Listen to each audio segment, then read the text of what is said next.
Karen, self-proclaimed queen of the cul-de-sac, the unofficial commander of curb appeal, and dictator of parking alignments, spotted a pickup truck sitting in front of my house one bright Monday morning. She stood there squinting, as the truck had personally insulted her lineage. It wasn't crooked. It wasn't obstructing anyone. It wasn't violating a single regulation. But in Karen's warped, ego-fueled mind, it failed to meet her high standards, her words, not mine. Without bothering to knock on a door or verify a single fact, she strutted down the street, phone in hand, stilettos striking the pavement like war drums. She dialed the HOA's towing service and unleashed a tirade that sounded like a hyperactive chihuahua on caffeine. Within the hour, the truck was gone. Just like that. No questions asked. No warning sticker. Not even a polite note.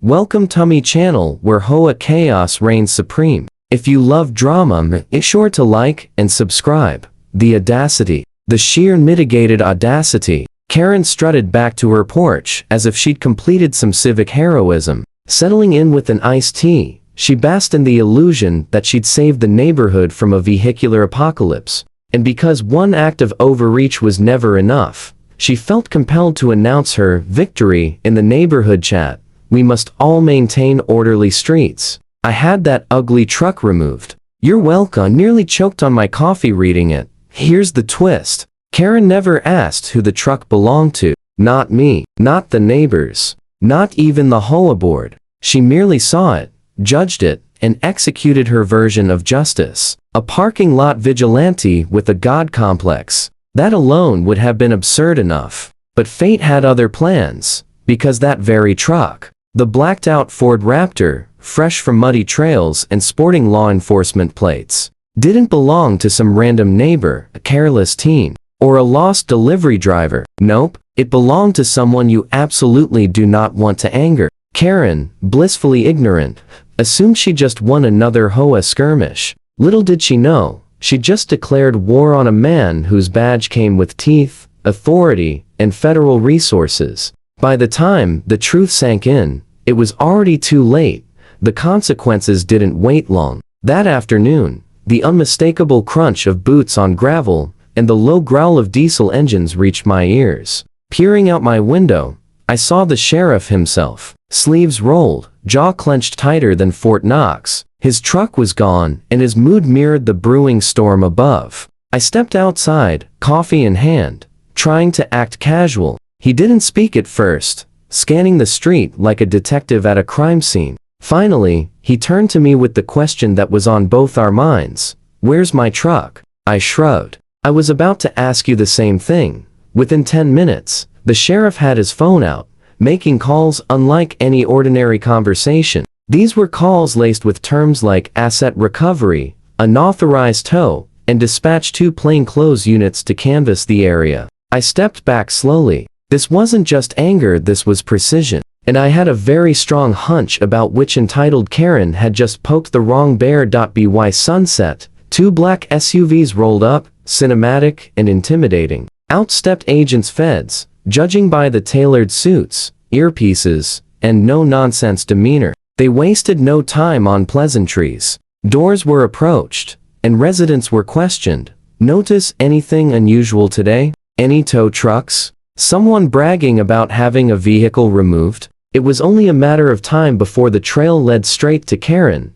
Having lived in the neighborhood long enough, I knew Karen lacked the ability to stay silent after committing what she believed was a righteous act. She thrived on HOA drama. Of course, she had already informed at least 3 neighbors about removing the nasty oversized truck in front of number 17. Her words, not mine. The agents regrouped with their notes. One murmured into a wrist mic. No smiles. No gentle questioning. They were preparing for confrontation. I watched from my porch, fully aware that when you cross someone with a badge and authority, no HOA rule can protect you.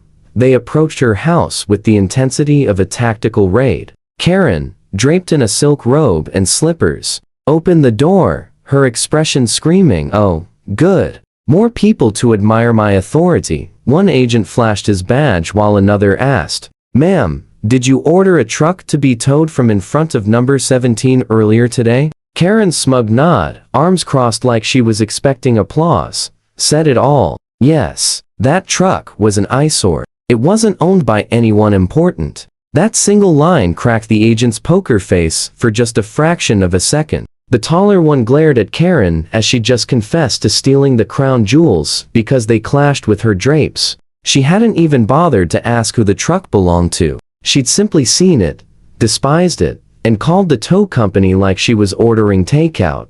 "Ma'am," the shorter agent said, calm but sharp, "are you aware that the vehicle you had removed is registered to the sheriff of this county?" Karen blinked, stunned, as if someone had just smacked her with a wet newspaper. "The sheriff?" Her voice pitched upward in disbelief. Confidence faltered at her knees. "Well, how was I supposed to know that? It didn't have his name on it." The agent stared, silent, letting the absurdity of that excuse hang in the air like a foul smell. Karen scrambled, tossing out a jumble of HOA rights, neighborhood standards, and protecting the community's image, but it was already too late. The moment she realized whose truck she'd messed with, you could almost hear her brain short-circuit. Then came the clincher. One agent held up a small device, pressed a button, and played back a recording, Karen's own voice bragging to a neighbor, "If I don't like the way it's parked, it goes." Her jaw hit the floor so hard it might have cracked the tile beneath it. She tried to deny it, but the combination of the recording and the tow company's paperwork buried her deeper than a concrete vault. Just like that, the neighborhood's self-proclaimed parking enforcer had been caught red-handed, and her HOA hero status was about to dissolve in court. Karen probably thought things couldn't get worse. That was before the sheriff himself showed up, accompanied by a team of legal hounds armed with documents thicker than the HOA rulebook she wielded like a weapon. Daily, she froze on her lawn, leopard print robe and flip-flops on, facing subpoenas, civil violation notices, and an attorney who looked like he had spent his career waiting for someone exactly like her. One glance at the paperwork, and her iced tea slid from her hand like a slow-motion defeat montage.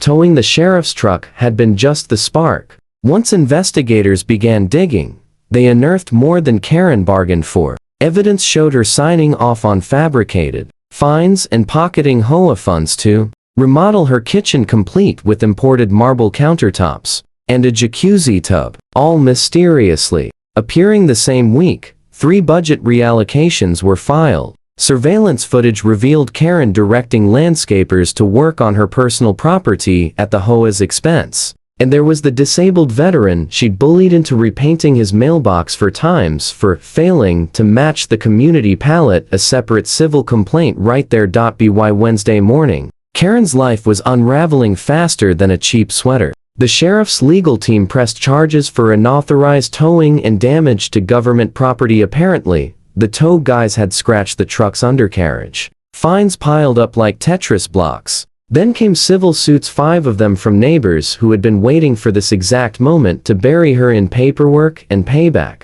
The final blow? A restraining order from the sheriff himself. She was now legally barred from coming within 100 feet of his truck, him, or even my front yard. HOA members called an emergency meeting, and for once, everyone agreed. Karen was stripped of her position, ousted from the board, and banned from attending HOA meetings for the next 10 years. Her face as they read the verdict looked like someone had flushed her entire identity down a golden toilet. Now, Karen spends her days hiding behind curtains, jumping at the sight of tow trucks, and pretending her mailbox isn't stuffed with final notices and legal threats. The end. Make sure to like and subscribe for more HOA showdowns like this. Do you think Karen finally got what she deserved? Drop your thoughts in the comments below.